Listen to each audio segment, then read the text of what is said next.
Chapters 17 and 18 of Above Life's Turmoil. Above Life's Turmoil by James Allen. Chapter 17. The Glorious Conquest. Truth can only be apprehended by the conquest of self. Blessedness can only be arrived at by overcoming the lower nature. The way of truth is barred by a man's self.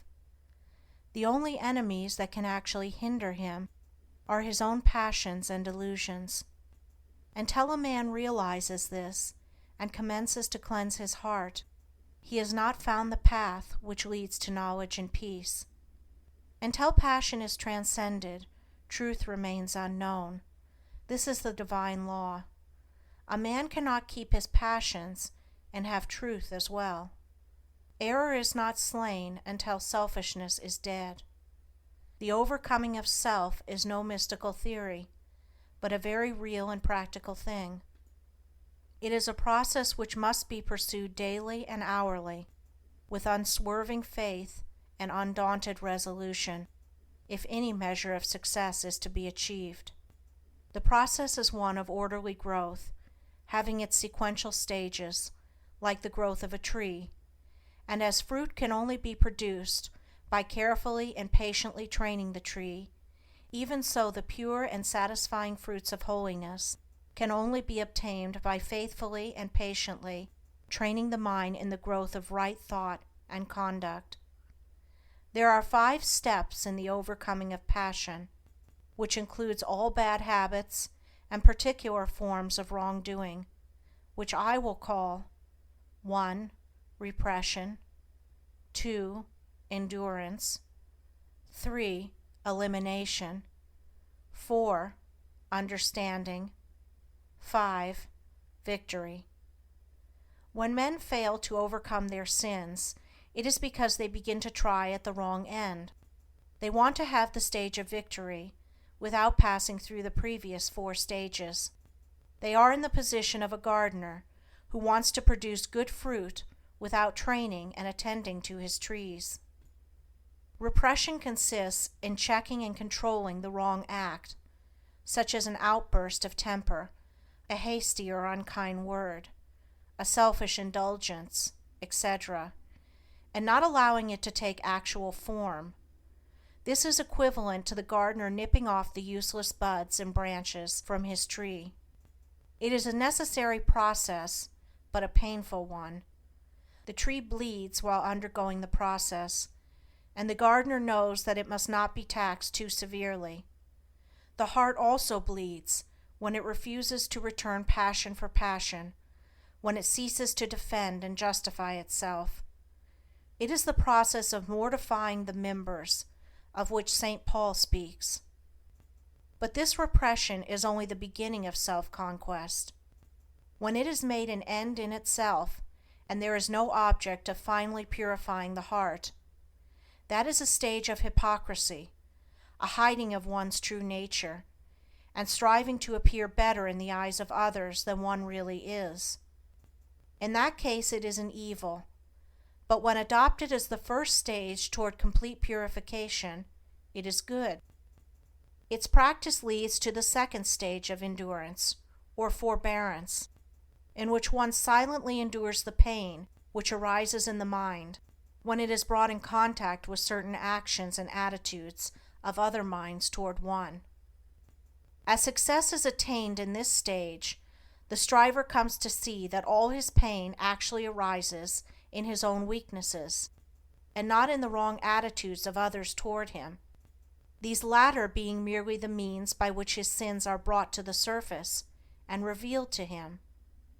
He thus gradually exonerates all others from blame in his falls and lapses of conduct, and accuses only himself, and so learns to love those who thus unconsciously reveal to him his sins and shortcomings. Having passed through these 2 stages of self-crucifixion, the disciple enters the third, that of elimination, in which the wrong thought which lay behind the wrong act is cast from the mind immediately it appears. At this stage, conscious strength and holy joy begin to take the place of pain, and the mind having become more comparatively calm, the striver is enabled to gain a deeper insight into the complexities of his mind, and thus to understand the inception, growth, and outworking of sin. This is the stage of understanding. Perfection in understanding leads to the final conquest of self, a conquest so complete that sin can no more rise in the mind even as a thought or impression, for when the knowledge of sin is complete, when it is known in its totality, from its inception as a seed in the mind to its ripened outgrowth as act and consequence, then it can no more be allowed a place in life, but it is abandoned forever. Then the mind is at peace. The wrong acts of others no longer arouse wrong and pain in the mind of the disciple. He is glad and calm and wise. He is filled with love, and blessedness abides with him. And this is victory. Chapter 18. Contentment in Activity. The confounding of a positive spiritual virtue or principle with a negative animal vice is common amongst writers, even of what is called the advanced thought school, and much valuable energy is frequently expended in criticizing and condemning, where a little calm and reasoning would have revealed a greater light, and led to the exercise of a broader charity. The other day I came across a vicious attack upon the teaching of love, wherein the writer condemns such teaching as weakly, foolish, and hypocritical. Needless to say, that which he was condemning as love was merely weak sentimentality and hypocrisy. Another writer, in condemning meekness, does not know that what he calls meekness is only cowardice, while another who attacks chastity as a snare is really confusing painful and hypocritical restraint with the virtue of chastity. And just lately I received a long letter from a correspondent who took great pains to show me that contentment is a vice, and is the source of innumerable evils. That which my correspondent called contentment is, of course, animal indifference. The spirit of indifference is incompatible with progress, whereas the spirit of contentment may, and does, attend the highest form of activity, the truest advancement and development. Indolence is the twin sister of indifference, but cheerful and ready action is the friend of contentment. Contentment is a virtue which becomes lofty and spiritual in its later developments, as the mind is trained to perceive, and the heart to receive, the guidance in all things of a merciful law. To be contented does not mean to forego effort. It means to free effort from anxiety. It does not mean to be satisfied with sin and ignorance and folly, but to rest happily in duty done, work accomplished. A man may be said to be content to lead a groveling life, to remain in sin and in debt, but such a man's true state is one of indifference to his duty, his obligations, and the just claims of his fellow men. He cannot truly be said to possess the virtue of contentment. He does not experience the pure and abiding joy which is the accompaniment of active contentment. So far as his true nature is concerned, he is a sleeping soul, and sooner or later will be awakened by intense suffering, having passed through which he will find that true contentment is the outcome of honest effort and true living. There are 3 things with which a man should be content. 1. With whatever happens. 2. With his friendships and possessions. 3. With his pure thoughts. Contented with whatever happens, he will escape grief. With his friends and possessions, he will avoid anxiety and wretchedness. And with his pure thoughts, he will never go back to suffer and grovel in impurities.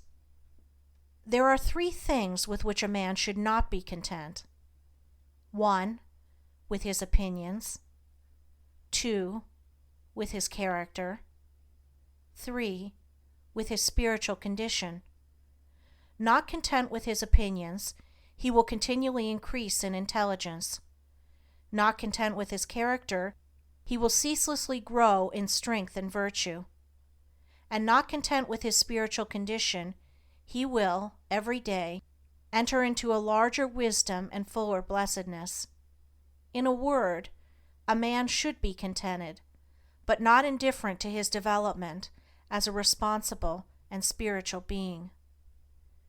The truly contented man works energetically and faithfully, and accepts all results with an untroubled spirit, trusting at first that all is well, but afterwards, with the growth of enlightenment, knowing that results exactly correspond with efforts. Whatsoever material possessions come to him, come not by greed and anxiety and strife, but by right thought, wise action, and pure exertion. End of chapters 17 and 18.